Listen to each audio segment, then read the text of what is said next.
على رسوله الكريم أما بعد أعوذ بالله من الشيطان الرجيم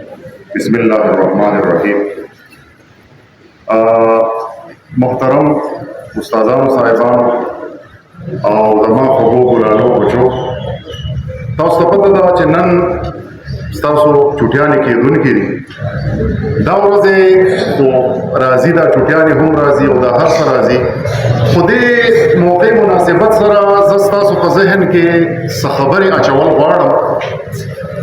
مصیبت دا دی چې تاسو هم چې کوم دی په خبرو نه پوهېږئ اکثر داسې وشي که نه چې کم خلک انکریج کېږي نه کم سټوډنټس نو د هغوی ذهن موف شي موف د ده ذهن بیا کار نه کوي دی په دې لفظونو هم نه پوهېږي دی په دې خبرو هم نه پوهېږي دی د دې سنټنس چې کوم مقصد یې که نه په دې معنی هم نه پوهېږي خو اني هاو مونږ به خپل کوشش کوو مونږ به خپل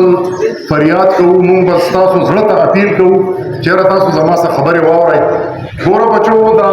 ریاست دی ریاست د ریاست خپلې ادارې حکومتي پکې او مطلب دا دی چې عدلیه پکې انتظامیه پکې او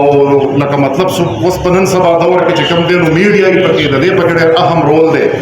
نو خبره داسې ده پکار دا ده چې کومه اداره د کوم مقصد دپاره جوړه شوې ده پکار دا ده چې دی دغه مقاصد پوره کړي او مقاصد څه دي د هر ادارې د هر ادارې مقاصد دا دي چې یاره ته دا کم خپل خلک چې دی که نه نو دا انکریج کا د دوی پرسنالټي انهانس کا د دوی پرسنالټي اپلیفټ کا برای کا د دوی دا سطح لږه اوچته کا او په خصوصي توګه د ایجوکیشن ډپارټمنټ او زموږ د ادارې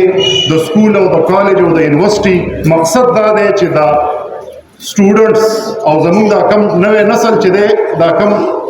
نسل چې دی چې د دوی پرسنالټي ډیولپمنټ وشي د دې نه خرابۍ لرې شي د دوی نه خراب خویونه ختم شي او په دوی کې چې کم دی نو ښه خویونه پیدا شي او په دوی کې خوبۍ پیدا شي او په دوی کې داسې خوبۍ پیدا شي چې د خپل خلک سټرنتن کړي دا خپله معاشره چې کم دی نو دا سټرنتن کړي دا مضبوطه کړي نو د افسوس خبره دا ده چې زموږ د وطن حال ښه نه دی خو لکه مطلب دا دی چې کوشش کول پکار دي دې نوي نسل ته که فرض که مونږ صحیح پیغام ورسوو دوی ته صحیح سبق ورکړو نو کیدای شي چې زموږ دا ریاست چې کوم دی نو دا یو نوم پیدا کړي دا یو نامور شي نو هغه خبره دا ده چې دلته اوس چې کوم دی نو کوم مقاصد دي هغه مقاصد مونږ په شا ورغوي زموږ چې کوم کار دی هغه مونږ نه دی کړی پی کومه اداره چې دا هغه پهلوتهي کوي تاسو ته پته ده د استادانو صاحبانو ته پته ده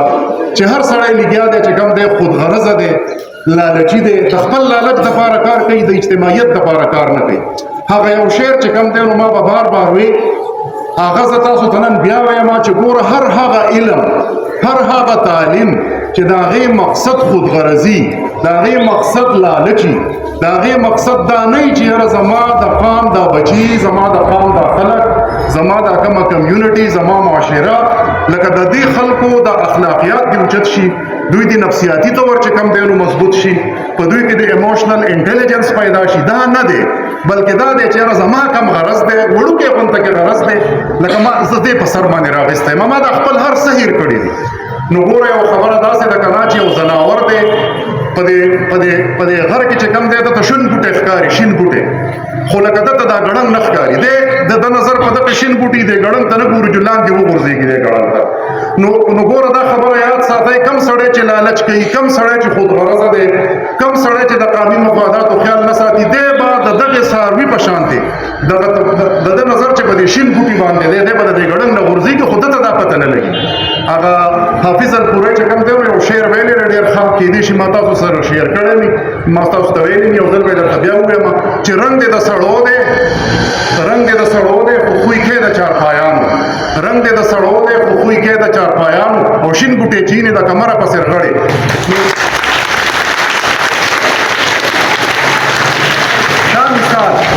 دا مثال چې کوم دی زموږ د وطن د هر ادارې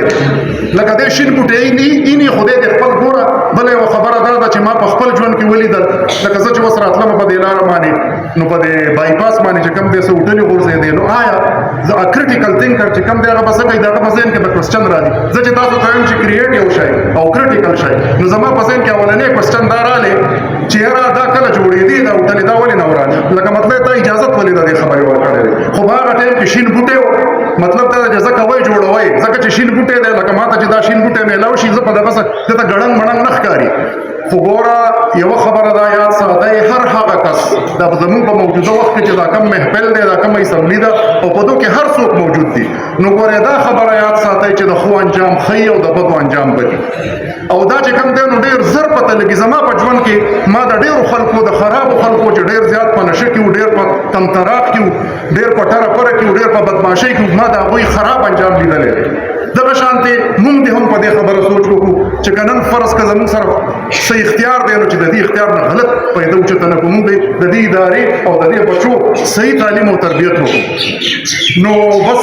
لکه مطلب دا دی چې نورې خبرې نشته دی ستاسو په چوټیانو مې راځي په چوټیانو کې خبره داسې ده چې د هغې نه پس په هغه بله میاشت کې به ستاسو منتلي ټیسټ هم وي نو هغې ته تیاری وکړئ هغه منتلي ټیسټ ته استادان صاحبان به تاسو ګایډ کړي تاسو ته به چې کم دی نو ګایډلاین درکړي چې په دې ځایونو کې چې کم دی نو تاسو کار وکړئ تاسو دا چوټیانې چې کم دی نو ضایع کوئ ما او د دې خبرو په مناسبت سره او په دې کانټیکس کې زه دا وایم چې کم خلک ښه کار کوي د هغې انجام به ښیي او کم خلک چې بد کار کوي وختي طور به دوی وایي چېرې مونږ پیدا وکړه مونږ خپل لالچ او خپل دغه چې کم دی نو سور کړو خپل خودغرضي او خودغرضۍ او د خپل دغه خیال وساتو خو دوی دې په دې باندې نه دوکه کېږي د دې انجام به د دې بد انجام سره به دی خامخا مخامخ کېږي نو د اخره کې دا شعر چې خله ساتي ښه او بدله بد انجام خله ساتي ښه او بدله بد انجام دې قدرت کې هم کلکه پښتو ښکاري